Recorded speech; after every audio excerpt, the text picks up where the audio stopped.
Hi, everybody. Forgive me, but people ask me for miraculous healings, etc., after Mass, so it takes a little time. Let's see, who do we have here? Sal and Nellie. Sal's my old classmate from seminary days.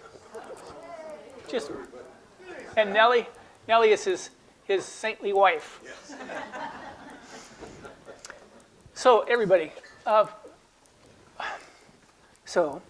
working with the Adult Education Committee, we thought, we need to kind of get up to speed on Pope Leo. I said, Pope Leo, as Pope at least, doesn't have much of a track record yet, although he did promulgate his first apostolic exhortation, last week, 2 weeks ago, whenever that was, okay? That's important. But I thought in terms of what can we do to think about our new Pope. He's an Augustinian. He's an Augustinian friar. And as such, his spirituality is imbued with the enormous complexity of St. Augustine. And I thought it might be helpful, might be of benefit for us if we reflected a little bit on St. Augustine. The spirituality of St. Augustine, and I'm going to present this in the sense that it might offer clues about who Pope Leo is. So I want to cover two topics. The first is the discovery of interiority. It is not much of an exaggeration to say that it is Augustine, St. Augustine, who discovers interiority. That's a huge thing to say, and I don't think it's much of an exaggeration, but we'll get into it, and I'll show you what I mean there, okay? Also, a second theme I want to look at today with you is the task of living faithfully with ambiguity. I think we, as Catholics here at St. Leo's and around the world, for that matter, we need to be thinking about holiness. What is holiness? In the past, the definition of holiness is heroic virtue.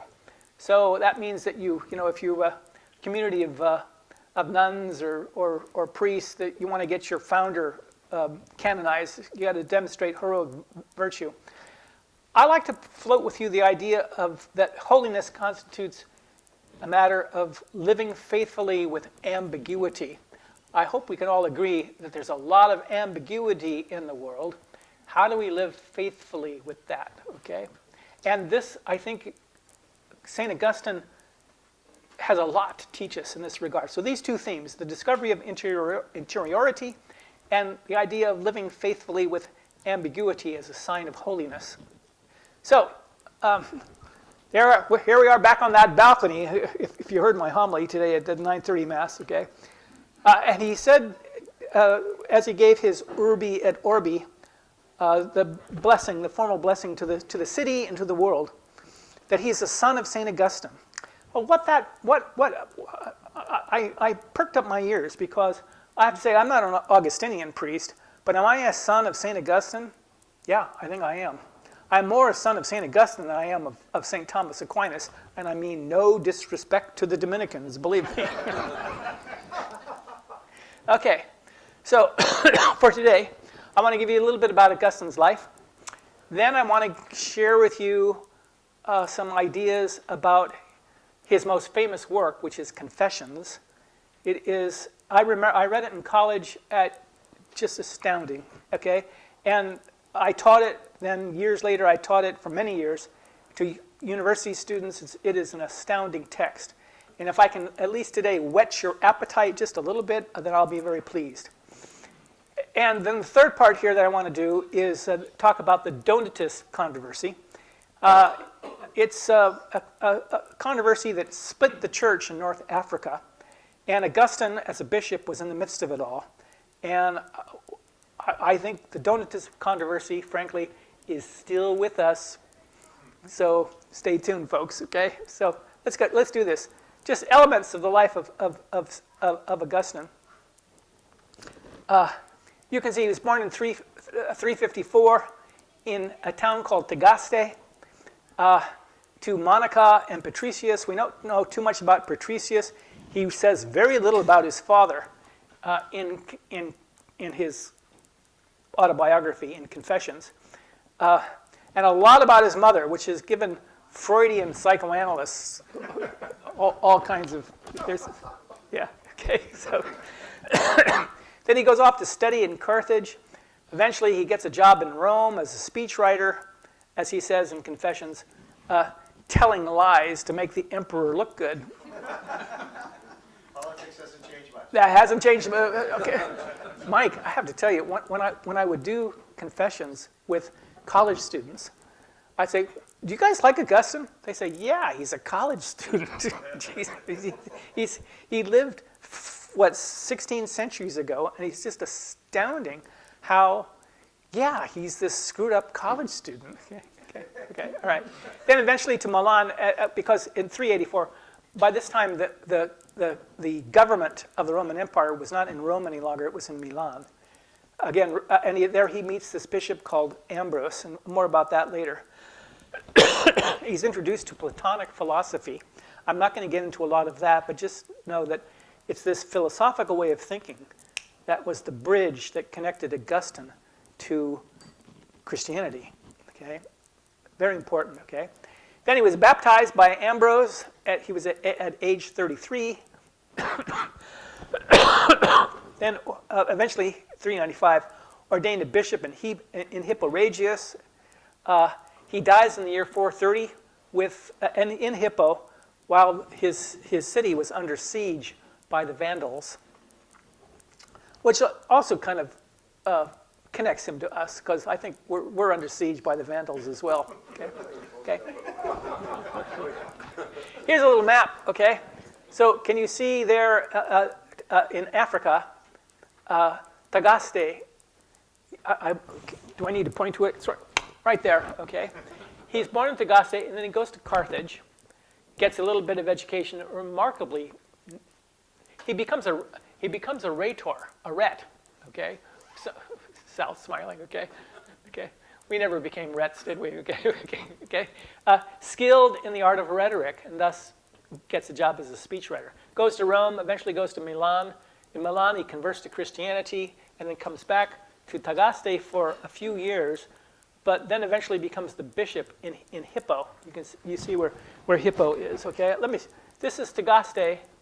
Excuse me. Today. It's a real place. It was not a major city, but it was town. Okay. And this is a painting of his mother, Monica. You all know Santa Monica. Okay, it's named after Augustine's pushy mother. Okay. It's hilarious when she's. You guys, there's so much here I'm not going to tell you. Do you remember? I'm sorry, I'm talking to Sal here. Do you remember there in the what do you call it? In the reception room, walking, okay? In the parlor, thank you. You go off to the left, okay, there's that painting, right, okay? It's a painting of Augustine and Monica. They have this mystical experience after Augustine is baptized in Ostia, which is the port for the city of Rome. And when he tells the story in Confessions, it's amazing.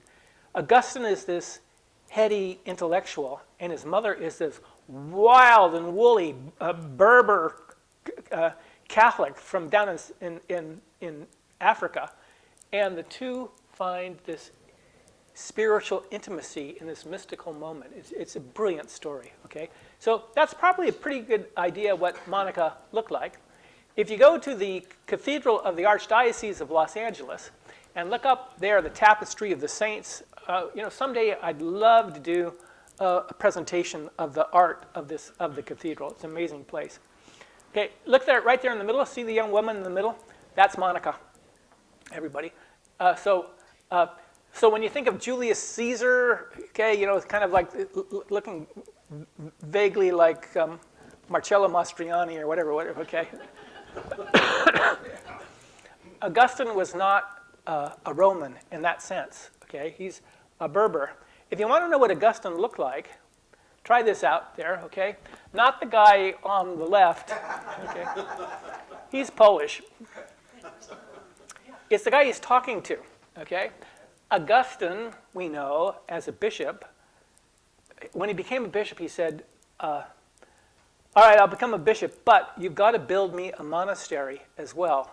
So there was his cathedral, there is the bishop's residence, and then built up off the bishop's residence is a monastery with a garden, okay? And he, like the other members of his monastic community, wore a black robe.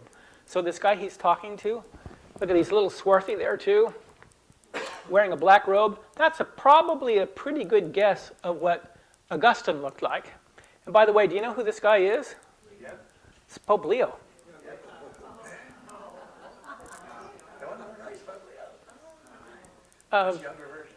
Robert Francis Prevost, okay, as an Augustinian monk, wearing a black robe like Augustine did.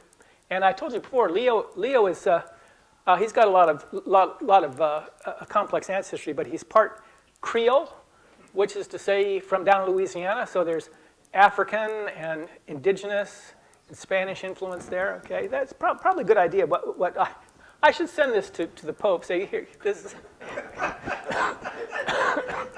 Pope John Paul II talks to Saint Augustine. Okay. This is Carthage, or it's an artist's rendition of what Carthage might have looked like. It was quite a city, and that's where Augustine studied. Then he went off to Rome, and then off to Milan.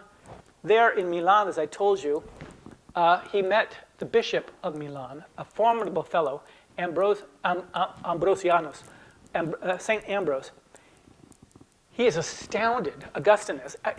You guys, you won't believe the detailed stuff we know about this guy. Because of his own writings, we have hundreds of letters and sermons, and it's astounding what we know. Augustine says, what impressed Augustine, again, Augustine is revolted by his mother's wild Catholicism, okay? And he's trying to keep her at a distance, and she keeps following him, okay? Okay. So, and he's saying, what impresses Augustine the most about Ambrose? Ambrose is a towering intellectual, and he comes from a prominent Roman family. I mean, he's everything that Augustine would find entrancing, okay? But what does Augustine say? When he saw Ambrose reading without moving his lips.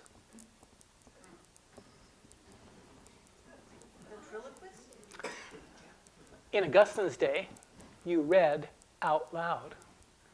Part of the reason for that is they didn't separate words. So you just pronounce the letters out loud, and as you pronounce them out loud, you hear the separate words. Ambrose didn't do that. And this is, how earth-shaking is this? What does this reveal about Augustine?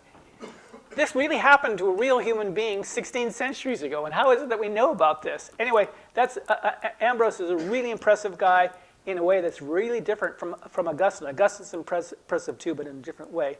Anyway, if you want to see, this is a mosaic that goes back shortly after the time of Ambrose. This is really old. It's in Milan. And this is Ambrose today. Well, doctor, I don't know what you're going to make out of that.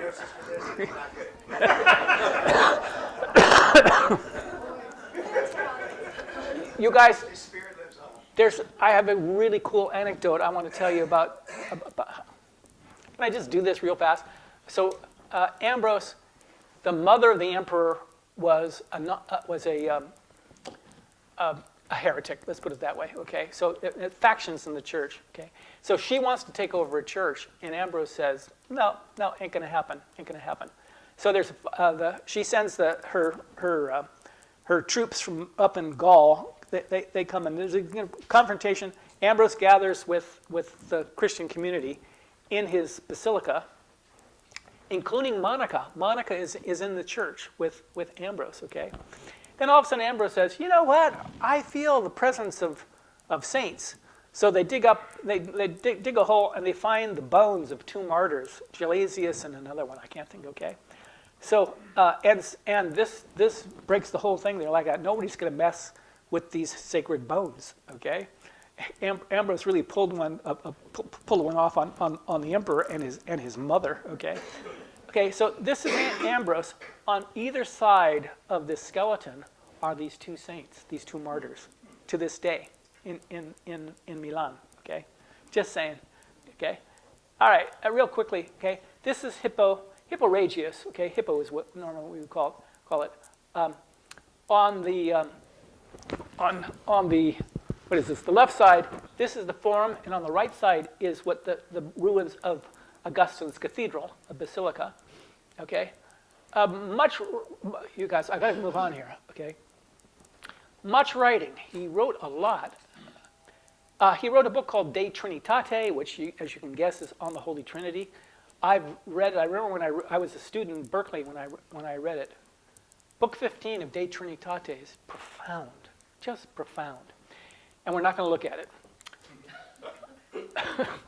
He wrote another book called City of God, which is arguably one of the most important works of political science ever written. And we're not going to look at that either.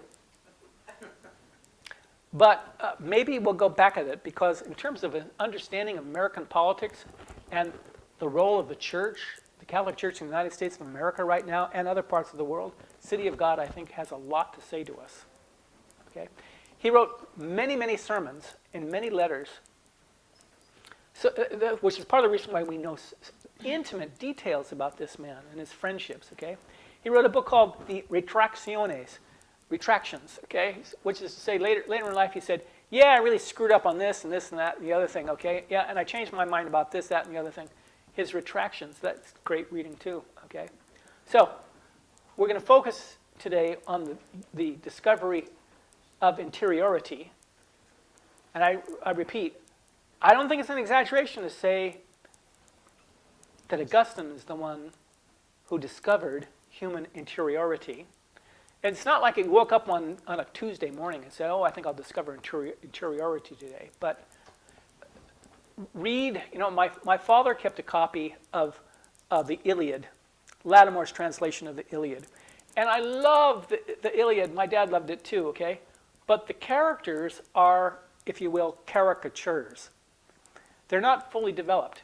Achilles and Nestor, Menelaus, they're not, they have no interiority. When did this happen? When did we discover human interiority? And I'm looking at some of the psychotherapists here in our community. Okay. For us non-psychotherapists, how would you define interiority?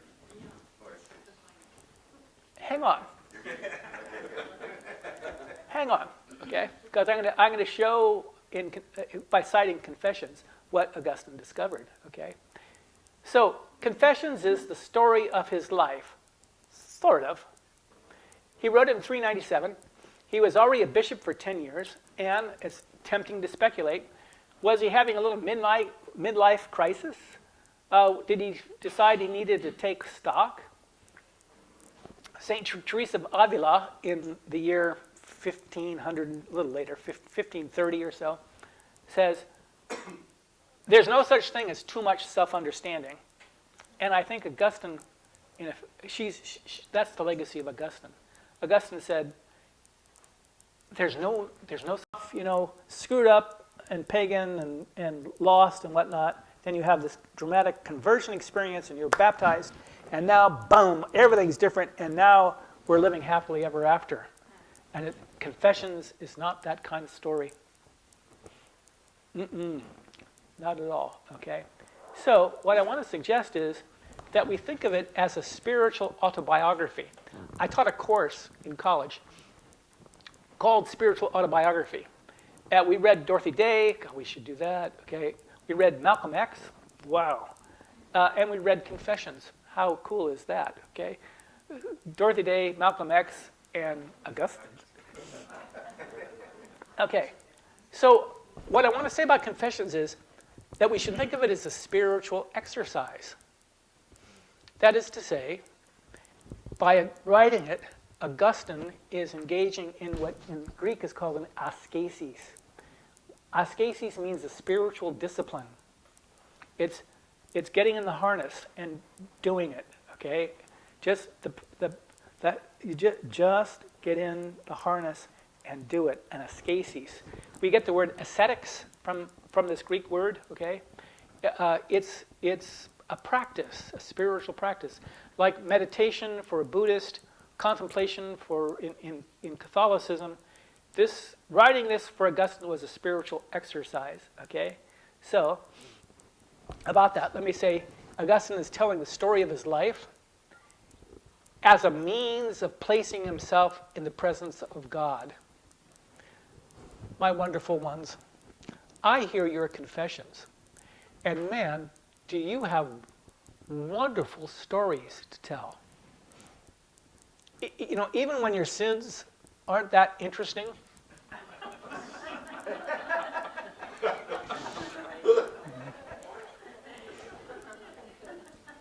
they're still wonderful stories because they're your stories. Augustine is telling stories about his life. Some are big things about his conversion and his baptism, yeah, okay. Or how he wrestled with various heresies, Gnostic heresies, yeah. He's a real bright boy, and that can be a problem for our spiritual life. Being smart can be a problem. Yeah, because man, you latch on to things, and man, then you don't want to let go, okay? He tells stories that you think aren't important. And telling this unimportant detail about his life is a means for him, as he wrestled with his interiority, like, these memories come welling up. He struggles with these memories, and in the process, feeling his guilt and his shame and his the bitterness is one of the words he uses. And the bitterness, more and more, he finds himself in the presence of God. Now that is a discovery, that in looking inward, and I don't know about you guys, for me, looking inward is scary. God, did I do that? Did I say that? Oh my God, oh God, if I could only do that over again. And Augustine is saying, don't be afraid, do it. The more you do it, the more you will find yourself in the presence of God. So I'm going to say this once again to our psychotherapist friends here, okay? Psychotherapy, strictly speaking, is a secular activity, but everybody, God's grace works through the therapeutic process. I have no doubt about that. I have firsthand experience of being in psychotherapy myself. Yeah. The look inward, struggle, this thirst for, I'm getting ahead of myself, everybody. Listen to this. I have written these confessions remembering my wicked ways and thinking of them over again in bitterness. Bitterness is Latin, by the way, is beautiful. It's beautiful Latin, okay? It's beautiful, okay? You got the idea what I mean by spiritual exercise? That remember, let the memories come up and tell them out. And in the process, God's grace will touch us. By the way, no guarantee, by the way, that God's grace will touch us. But that's the hope. So, as a result then, when you look at confessions, we have to reflect on the centrality of memoria. God becomes present to us in the inward quest for self-understanding through remembering. You guys, I just have to tell you, I do a lot of really weird remembering when I wake up in the morning and I'm toasty in bed. And it's, God, where did that memory come from? Well, put that one away here. I got to get going here today, okay? Look at that. Look what I wrote there. The centrality of memoria, memory. God becomes present to us in the inward quest for self-understanding through remembering. Strangely modern, Remember my college students used to say, Professor, yeah, this dude, he's a college student. I mean, he's like, he could be studying with us here at LMU, okay? Okay? Confessions is a kind of therapy. And someone once said, Augustine is the first modern man. Any guesses on who would have said that about Augustine? Sigmund Freud. So, example, stealing pears. Did you ever steal anything as a kid? Don't lie. And this is what he says. He tells the story. So he and his roustabouts, they're teenagers in Hippo, and they're in the middle of the night. They're going around, okay, and there's this pear tree in a garden. They hop the wall and they pick all the pears, okay, and then they take the pears and then they end up throwing them to pigs, okay. This is what he says about it. It was not the pears that my unhappy soul desired. My unhappy soul. There's a whole other theme here of desire, memory and desire that we need to look at. Okay. I stole the pears, not compelled by any lack, for of what I stole I already had plenty, and much better at that. And I had no wish to enjoy the things that I coveted by stealing, but only to enjoy the theft itself and the sin. Now, how many people over the centuries have said, oh, Augustine, get over it, will you? Okay? No. In spiritual direction, when someone comes and is going over and over again talking about something that happened in their life that is really quite trivial, no. Sit up and pay attention. The stealing of pears has momentous spiritual meaning for this man, Augustine. And when we read Confessions, I advise you, sit up and pay attention. Augustine is revealing something about us all. I coveted by stealing. I had no wish to enjoy the things I coveted by stealing, but only to enjoy the theft itself and the sin. What's the matter with me? And then he goes on, this again in book 2 about the pears. The memory is bitter. There's that word again, bitter. But it will help me to savor your sweetness. The sweetness that does not deceive, but brings real joy and never fails. Face the bitterness and hope for the grace. This is what I mean by a spiritual exercise. And Mike, this is what I mean by interiority. Okay. So, again, memory and desire, it's an amazing text, and I'm not doing justice to it, okay? The thirst for memory is a spiritual text. There's a principle that we find in Augustine. You find it from the very first chapter. They call them books. Okay, the very first book or chapter, the very first paragraph. It's in Latin we call it the cor irrequietum, and I love this teaching. For me, everybody, I'm going to tell you something about myself. I have a cor irrequietum. It means a restless heart. And here's what he says. You have made. You understand? Confessions it's a whole book, right? Okay, it's a prayer to God. So he's addressing God. And by the way, if you want to sit in on my conversation with God, you're welcome to do it. Okay, it's okay. The cor irrequietum, he says, you, meaning God, you have made us for yourself, and our hearts are restless until they rest in you. Our hearts are restless. Cor, heart, irrequietum. You know, requiem mass, rest. Okay? Our hearts are restless. Irrequietum. The Latin is beautiful. Okay? Until they rest in you. Look at what he's saying. Don't be afraid to look inward. Because your heart was not made for despair. Your heart was made for communion with God. Don't be afraid. This is quite a book, let me tell you. And then he says, right after he says this, You have made us for yourself. He says, and I give it to you in Latin because Latin is so beautiful. Da mihi domine, scire et intellegere. So in Spanish, right, there's conocer, saber, y intelliger. Okay? English isn't quite as rich in this regard. The Spanish continues the richness of the Latin. Da mihi domine scire. Scire. It means to know, to be acquainted with, to have information, to, all right, I got that, okay? Et intellegere. Intellegere means to grasp something in its profound depths.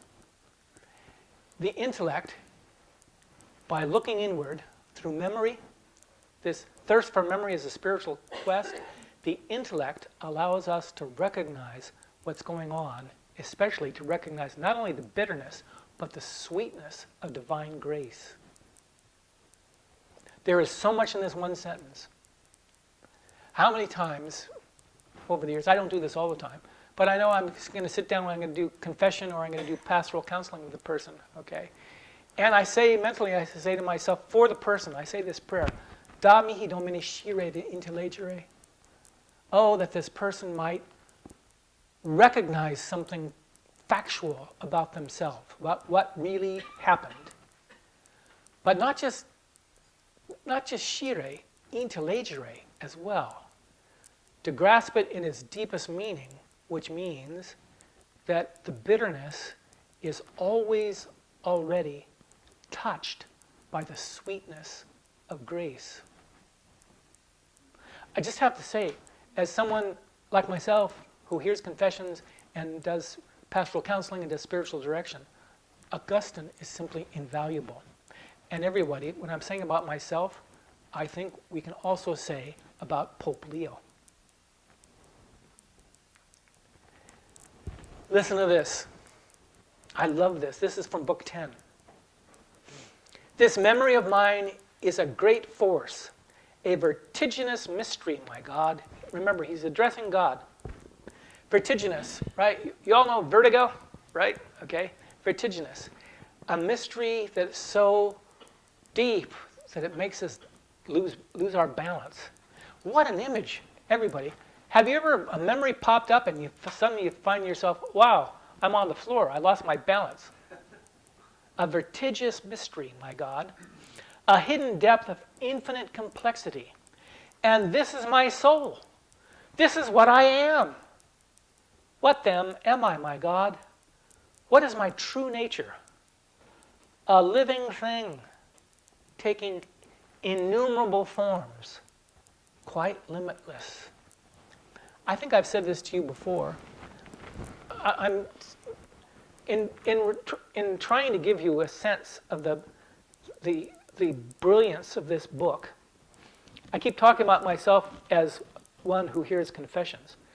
So when I absolve you, I put my hands, I impose hands. And then I often, not just once or twice, often over the decades I've been a priest, I think, what is the distance separating the palms of my hands right now? And the answer is infinite. When I have my hands on your head, giving you the absolution, the distance between my two hands is infinite.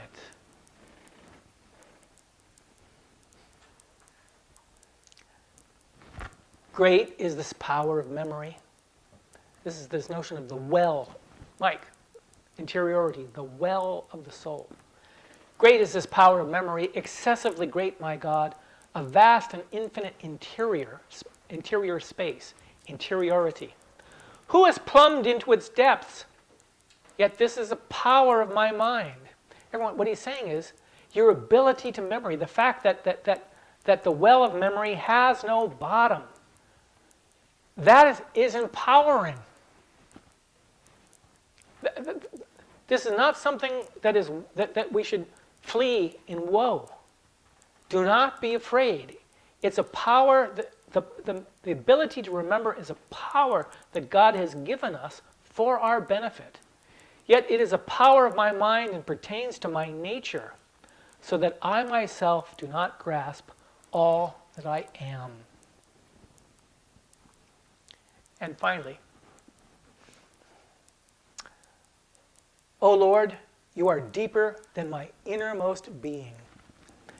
Go down deeper and deeper and deeper through the faculty of memory, and you say, my God, there's more and there's more and there's more. And God lies way, way deeper than that.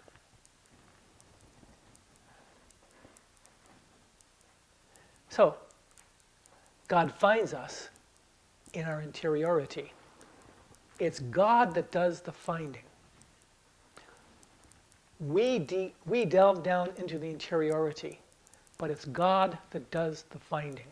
Those of you who don't know Augustine, that his doctrine of grace is going to become very important to the church.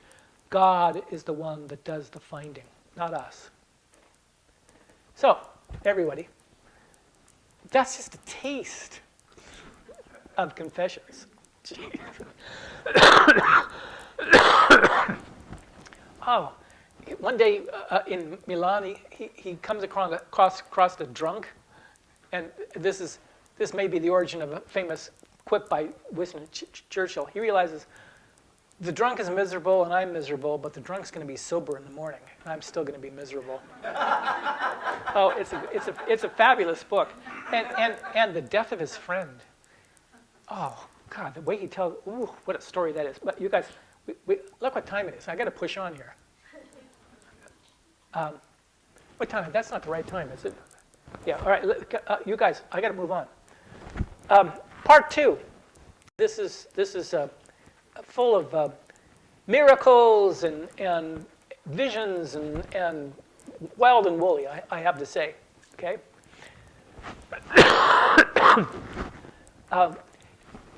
Baptism. The people thought of baptism as the bishop's spell, casting out the demons. Okay.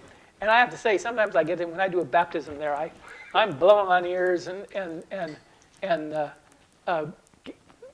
giving blessings, and we're renouncing Satan. Oh yeah, it's, do you renounce Satan and all his sins and all his empty promises? Si, renunciamo. So yeah, great, great. Okay. So under Emperor Diocletian, there was a great persecution. This is the entire empire, and bishops. When I call them Catholic bishops, it's better at this point. Let's say Christian bishops. The centurions would ride into the town, and they go up to the church and talk to the bishop and say, "You need to hand over the scriptures."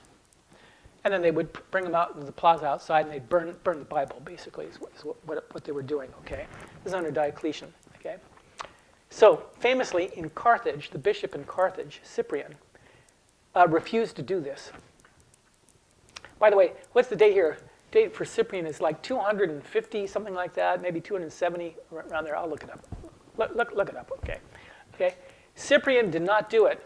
Okay, and so he was martyred. They executed Cyprian. Okay, but other bishops did do it, and these bishops who handed over the scriptures, the Latin verb to hand over is tradere. Okay, they were traditores, from which we get the word in English, traitor. Okay, so too bad, it's ugly, whatnot. But all right, so for the Christian church around the empire, Diocletian dies, the emperor, the persecution ends, and then everyone said, "All right, great, it was terrible, and it's too bad that you handed over the scriptures. But all right, let's go back. Fine, say you're sorry, and then we'll get back to work." Okay. Eventually, a guy named Cecilian becomes the bishop in Carthage. Cecilian was not a traditor. This is long after that, okay? But he was ordained a bishop by a traditor. And Donatus says Cecilian isn't validly ordained because he was ordained by a sinner. My. Now this leads us to an interesting theological problem here. He's not saying that Cecilian was a traditor. He's saying that Cecilian was ordained by a traditor, and thus he's not really ordained at all. That means when he does a baptism, the people he's baptizing aren't baptized. That means when he says Mass on Sunday morning, it's not really the Mass. My. This becomes a problem when he absolves you of your sins aren't really absolved, about which I have a very silly story to tell, but not today. Okay. Well, it's this, everybody. So if you baptize, you're supposed to baptize in the name of the Father, the Son, and the Holy Spirit. Okay, and some guy here in the United States, not in this diocese, someplace said, "I baptize you in the name of the Creator, the Redeemer, and the Sanctifier." Okay, and somebody in Rome says this is an invalid baptism. Well, I think doing that is stupid. Okay, but does it invalidate the sacrament? Because it turns out that a child baptized in the name of the Father, in the name of the Creator, Redeemer, and Sanctifier, went on to become a priest. And now, are we to say that this guy who was ordained a priest was never baptized, and thus he's not a priest? And he's been operating as a priest for about 10 years. This is a pastoral problem, okay? And I turned to a bishop and I said, what the hell is going on here? I can solve this. The church makes up for any ambiguity. There's a word, ambiguity. The church, this is not a problem. Okay, and don't baptize in the name of the Creator, the Redeemer, and the Sanctifier. It's the Father, the Son, Holy Spirit, okay? And I can give you a good theological reason not to get into this kind of, it's called functionalism, okay? Yeah, don't do that, okay? But his baptism is invalid? What? Okay, all right. So you see the problem here with Donatus. He says that Cecilian he's not ordained a bishop because the bishop that ordained him was a traditor. So the issue, everybody, is purity, isn't it? Traditor bishops have lost their spiritual power. They are impure, and for that reason, their sacraments are invalid. Traditor bishops, therefore, constitute a fake church. My.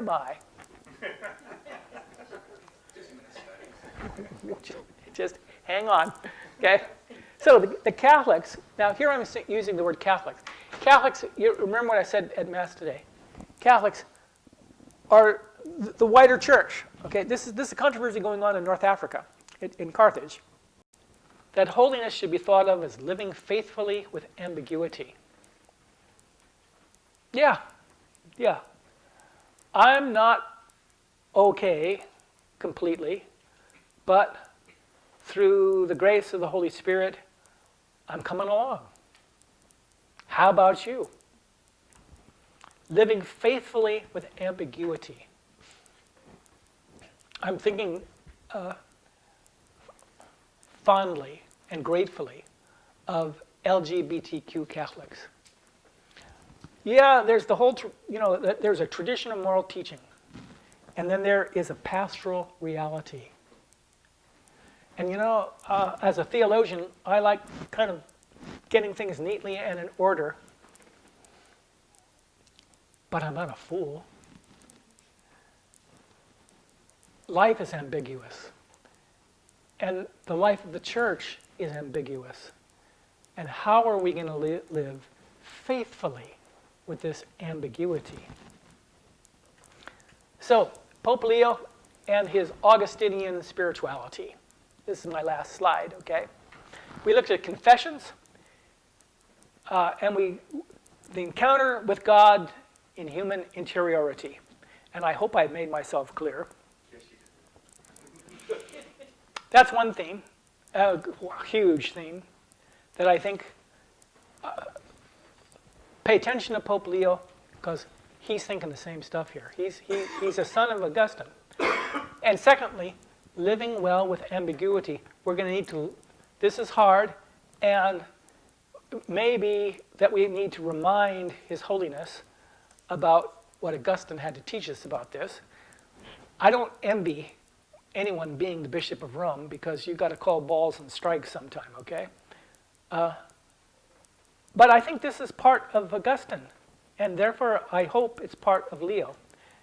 The church is finding its way, a church of sinners that are being made saints, finding its way on the road together. Thank you very much.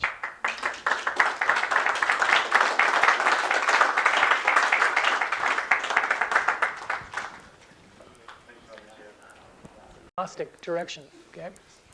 But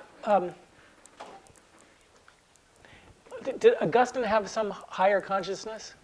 Well, I'm curious because the word memory to us means repository of pictures of events, and I think he's speaking to something much deeper, and I'm trying to figure out in my 21st century brain how I wouldn't call it consciousness myself, okay.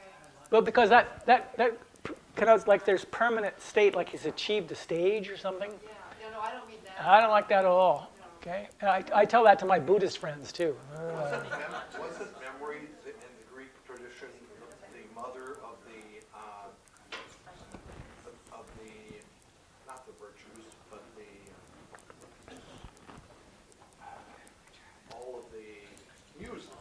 Muses, memoria, anamnesis is the Greek word for memory. Okay. Yeah, anamnesis. Yeah. Any other comments or questions? Bert thinks it translates mind. I don't know. I'm not allowed to call it. What's that? I mean, It's just that it's broader than memory. Not consciousness, but memoria means maybe more than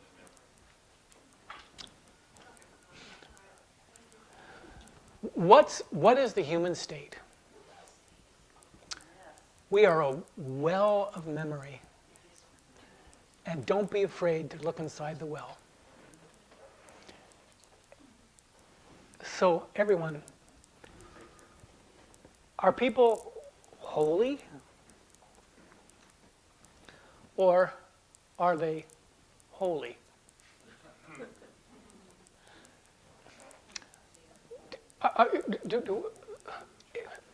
Can I share something here? I remember talking with a group of Buddhist friends, and they were very upset because the Dharma master had behaved improperly. How is this possible? Because the Dharma master is enlightened. Well, I would never say anything like that about a bishop. But everyone, I'm saying something really important there. I don't expect them to have a higher consciousness. Are they holier? Does holiness mean that they somehow have a consciousness that is above ordinary consciousness? That's not the teaching of the church. And frankly, I don't know any bishop that would say that about himself. He might act that way sometimes. Everyone, do you see? I don't like the word consciousness. But everyone, it's really complicated. And it's a popular word in the United States right now. Consciousness. Watch out! It leads in a very Gnostic direction. That I'm closer to this fuller, complete knowledge than the rest of you. No such thing. Not in Christianity. Yes, sir. I was grateful when Pope Francis looked into the well and in terms of synodality asked intentional Eucharistic communities for input as well. It's good. Yeah. Well, like I said at Mass today, right? A communion of local churches. Anything else? You guys got to go. I have a question. Yes, Leah. If you want to read Confessions, fall in love with it, and also get some insight into the Latin, is there a particular translation that maybe includes, like it's a great translation, but also includes some background information? Or is there just too much? Leah, I still have the copy of Confessions that I read when I was 20 years old in college. Okay? Are there other, I can tell you this much. If you're looking for a biography of Augustine, Peter Brown, it's astounding.